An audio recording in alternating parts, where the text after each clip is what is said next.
24 घण्टामा थप 8,203 जनामा संक्रमण पुष्टि हुँदा 196 जनाको मृत्यु। वार्ताकै बीच एमालेमा सङ्घर्ष विराम, एक अर्का पक्षमाथिको आरोप र प्रत्यारोप। महामारीको नियन्त्रणमा जर्मनीको सहयोग निरन्तर रहने आश्वासन। चौधरी फाउन्डेसन, नबिल बैंक र वीर अस्पतालबीच आइसियु वार्ड र अक्सिजन प्लान्टको लागि सम्झौता। कसले मार्ला बाजी। सर्वोच्च अदालतमा अनलाइनबाटै मुद्दा सुनाइ हुँदै। बादललाई सहयोग गर्न वरिष्ठ नेता नेपालको प्रतिबद्धता। शिक्षा मन्त्री श्रेष्ठ भन्छन् सरकार आँटिलै छ, विश्वासको मत लिएर मात्रै नीति तथा कार्यक्रम ल्याउँछौ। मा पत्र दोहोरो, महन्तपछि संसद सचिवालय पुग्यो उपेन्द्रको पत्र।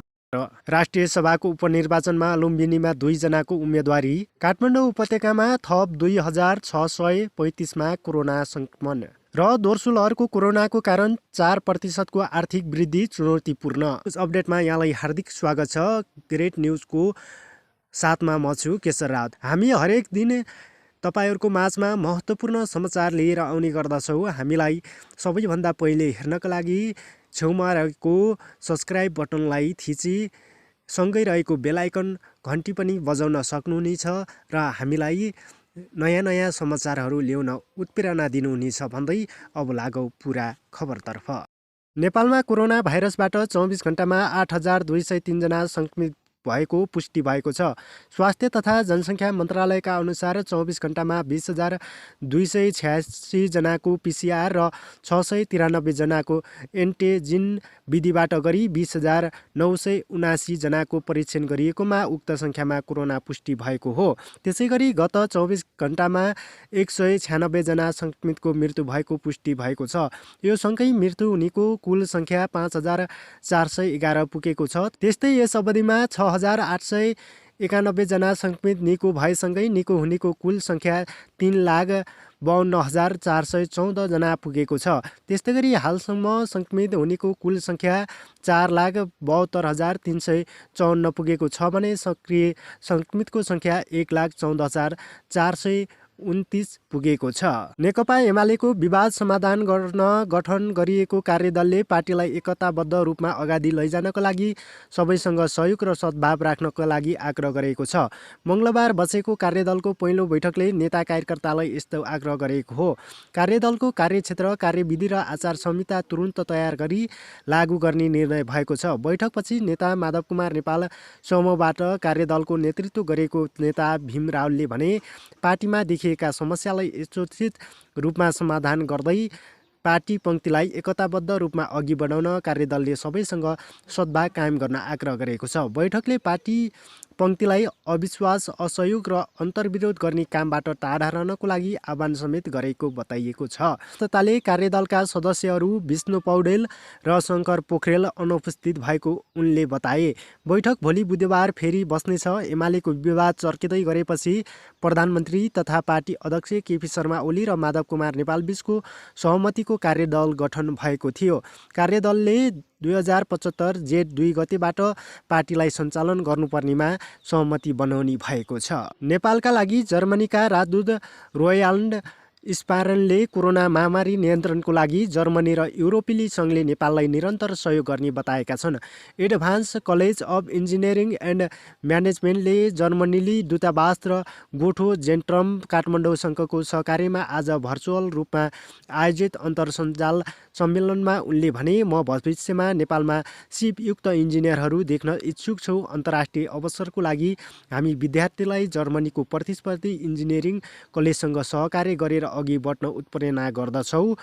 गोल्ठे जेट्रम काठमाडौँको निर्देशक सेप्टस्टेन विटकले गोथे नेतृत्वमाथि भाषा केन्द्र रहेको र विश्वको 200 भन्दा बढी संस्था रहेको सञ्जालको पनि यो एउटा हिस्सा रहेको बताए।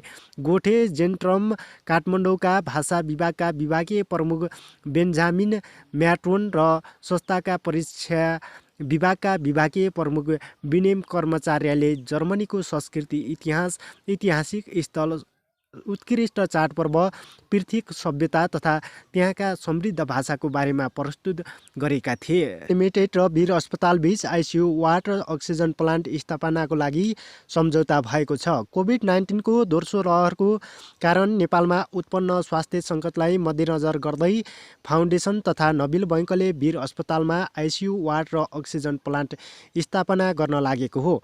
नेपालको सबैभन्दा पुरानो तथा व्यस्त अस्पताल मध्येको एक वीर अस्पतालमा 18 शैय्याको आधुनिक आइसियु वार्ड र नयाँ भवनमा अक्सिजन प्लान्ट स्थापना गरिनेछ।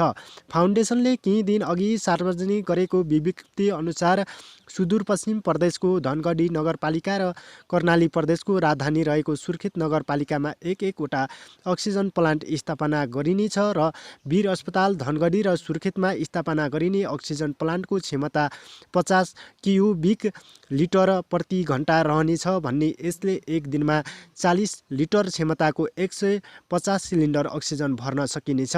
तत्काल अक्सिजन कन्सन्ट्रेट आयात गरी अक्सिजनको चर्को अभाव खेपिरहेको अस्पताललाई उपलब्ध गराउन प्रतिबद्ध रहेको चौधरी फाउन्डेसनको अध्यक्ष एवं प्रतिनिधि सभा सदस्य विनोद चौधरीले बताएका छन्। अक्सिजन कन्सन्ट्रेटहरू काठमाडौँ र बाहिरका अस्पतालहरूमा वितरण गरिनेछ। आपतकालीन स्वास्थ्य व्यवस्थापनको लागि करिब 10 करोड रुपैयाँ खर्च हुने अनुमान गरिएको छ। मात्र 2635 जनामा कोरोना पुष्टि भएको छ, जसमध्ये काठमाडौँमा 2049, ललितपुरमा 365 र भक्तपुरमा 221 जनामा सङ्क्रमण पुष्टि भएको स्वास्थ्य तथा जनसङ्ख्या मन्त्रालयले जनाएको छ। पछिल्लो 24 घण्टामा थप 8203 जनामा सङ्क्रमण पुष्टि देखिएको छ। जनता समाजवादी पार्टीभित्र अध्यक्षद्वय महन्त ठाकुर र उपेन्द्र यादव बीचको सहमतिले रोचक मोड लिएको छ। दुई नेताबीच जसपाले सरकारको नेतृत्व गर्न अगाडि बढ्ने सहितको 8 बुँदे सहमति भएपछि राजेन्द्र महतो असन्तुष्ट भएका छन्। ठाकुर र यादवबीच सहमति लगत्तै महतोलाई 30 वैशाखमा संसदीय दलका नेता चयन गरिएको पत्र संसद सचिवालयमा दर्ता भइसकेको छ। डोलेश्वरमा महन्त पक्षीय सांसद पुगेको दिन नै उक्त निर्णय पत्रबाट देखिन्छ। पत्रमा राजेन्द्र महतोलाई संसदीय दलको नेतामा निर्वाचित गरिएको बेहोरा र माइन्युटको प्रतिलिपि सहित पठाइएको उल्लेख छ। सांसद सचिवालयमा 1379 को दर्ता नम्बरमा राखिएको छ। महतोलाई निर्वाचन गरिएकोमा महन्त ठाकुरको मात्र हस्ताक्षर छ, अर्को अध्यक्ष उपेन्द्र यादवको हस्ताक्षर छैन। संसद सचिवालयमा राजेन्द्र महतो निर्वाचित भएको पत्र दर्ता भए लगत्तै उपेन्द्र यादवले उक्त निर्णय खारेज भएको बताइसकेका छन्। उनले महन्त ठाकुरसँग भएको सहमतिले महतोलाई संसदीय दलको नेता बनाउने निर्णय पनि खारेज भएको जिकिर गरेका छन्। सत्ता सङ्घर्ष चलिरहँदा महन्त ठाकुरले आफ्नो पक्षमा बहुमत सांसद बनाउन महतोलाई संसदीय दलको नेता स्वीकारेका थिए। अहिले उनले यादवसँग सहमति गरेपछि नयाँ घटना विकास भएको छ। कतिपयले ठाकुर र यादव सहमति गरेर महतोलाई पन्छाएको विश्लेषण गरिएका छन्, तर महतोले पनि सत्ता सङ्घर्षमा आफ्नो बार्गेनिङ शक्ति बलियो बनाउन कदम चालेका छन्। यसले जसपाभित्रको मात्र नभई निकट भविष्यमा हुने सत्ता सङ्घर्षलाई रोचक मोड दिएको छ। सत्ता सङ्घर्षको लागि संसदको अङ्कगणितमा जसपाको सांसद सङ्ख्याले निकै अर्थ राख्छ। ओली विरुद्ध गठबन्धनको लागि संविधानको धारा 76 को उपधारा 5 मा पुगेमा तत्काल कायम रहेको प्रतिनिधि सभा सदस्य सङ्ख्या 200 मध्ये 134 सङ्ख्या आवश्यक छ। काङ्ग्रेसको 61, माओवादीको 49 भएकोमा जसपाको 24 सांसदको साथ अनिवार्य हुन्छ। 32 सांसद रहेको जसपाको सांसदहरू यताउता भएमा बहुमत पुग्दैन र ओलीले देशलाई चुनावमा लग्ने अवस्था निर्माण हुन सक्छ। एमाले वरिष्ठ नेता माधव कुमार नेपालले राष्ट्रिय सभाको उपनिर्वाचनमा गृहमन्त्री रामबहादुर थापा बादललाई जिताउन सहयोग गर्ने प्रतिबद्धता जनाएका छन्। बिहिबार हुने राष्ट्रिय सभाको उपनिर्वाचनमा एमालेको तर्फबाट उम्मेद्वार रहेका बादलले मङ्गलबार अपराह्न वरिष्ठ नेता नेपाललाई कोटेश्वर स्थित निवासमा भेटेर सहयोगका लागि आग्रह गरेका थिए।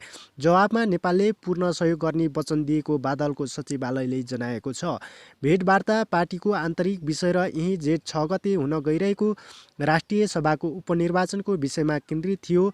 भेटवार्तापछि गृहमन्त्री बादलका प्रेस संयोजक किरण भट्टले जारी गरेको प्रेस नोटमा भनिएको छ, भेटमा नेता नेपालले राष्ट्रिय सभाको उपनिर्वाचनमा उम्मेद्वार रहनुभएका गृहमन्त्री बादलले आफ्नो पूर्ण सहयोग रहने बताउनु भएको गृहमन्त्री बादलले जानकारी दिनुभयो। भेट सकारात्मक रहेको उहाँको भनाइ छ। राष्ट्रिय सभा उपनिर्वाचनमा बादल एमालेका तर्फबाट सूर्य चिह्नमा तथा काङ्ग्रेस माओवादी र जसपाको एउटा समूहको गठबन्धनबाट डाक्टर खिमलाल भट्टराई कलम चिह्नबाट उम्मेद्वार छन्। त्यस्तै उपनिर्वाचनमा नेमकिपाले पनि उम्मेदवारी दिएको छ। शिक्षा विज्ञान तथा प्रविधि मन्त्री कृष्ण गोपाल श्रेष्ठले सरकारले विश्वासको मत लिएर मात्रै नीति कार्यक्रम ल्याउने बताएका छन्। नेपाल विज्ञान तथा प्रविधि प्रज्ञा प्रतिष्ठान नास्टले कोभिड-19 सँग सम्बन्धित कार्ययोजना र सञ्चालन भइरहेको गतिविधिको स्थलगत निरीक्षण गर्ने क्रममा संक्षिप्त मन्तव्य राख्दै सरकारलाई विश्वासको मत लिएर मात्रै नीति कार्यक्रम लिनुपर्ने दबाव भएको भन्दै सरकारले विश्वासको मत लिएर मात्रै नीति कार्यक्रम ल्याउने सोच बनाएको बताएका छन्। नेपाल राष्ट्र बैङ्कले कोभिड-19 दोस्रो लहरले पारेको प्रभावको कारण 4% को आर्थिक वृद्धि दर हासिल गर्न कठिन हुने जनाएको छ। चालु आर्थिक वर्ष 2077-78 को मौद्रिक नीतिको तेस्रो त्रैमासिक समीक्षा सार्वजनिक गर्दै राष्ट्र बैङ्कले 4% को आर्थिक वृद्धि दर हासिल गर्न कठिन हुने जानकारी गराएको छ। र यही जेठ 17 गते हुने राष्ट्रिय सभा सदस्य उपचुनावको लागि लुम्बिनी प्रदेशमा 2 जनाको उम्मेदवारी परेको छ। राष्ट्रिय सभा सदस्यका लागि दीर्घनारायण पाण्डे र चन्द्रबहादुर खड्काको मनोनयन दर्ता भएको दाङमा रहेको मुख्य निर्वाचन अधिकृत कार्यालयले जनाएको छ। नेपाली काङ्ग्रेस, माओवादी केन्द्र, जनता समाजवादी पार्टी र राष्ट्रिय जनमोर्चाका तर्फबाट दीर्घनारायण पाण्डे र एमालेको तर्फबाट चन्द्रबहादुर खड्काको उम्मेदवारी परेको छ। 4 दलीय गठबन्धनबाट उम्मेदवारी दिनुभएका काङ्ग्रेसका पाण्डे यसअघि लुम्बिनी प्रदेश सभा सदस्य हुनुहुन्थ्यो। एमालेको तर्फबाट प्रदेश सभा सदस्य निर्वाचित उहाँ केही दिनअघि सांसद पदबाट राजीनामा दिएर नेपाली काङ्ग्रेसमा प्रवेश गर्नुभएको थियो। यसै गरी एमालेका तर्फबाट उम्मेदवारी दिनुभएका खड्का यसअघि पनि राष्ट्रिय सभा सदस्य उम्मेदवारी हुनुहुन्थ्यो। माओवादीबाट निर्वाचित अर्घखाँचीका उहाँ एमाले प्रवेश गरेपछि उहाँलाई माओवादीले कारबाही गरेको थियो। माओवादीको कारबाहीपछि रिक्त रहेको राष्ट्रिय सभा सदस्य पदको लागि एमाले उहाँलाई नै फेरि उम्मेदवार चयन गरेको छ।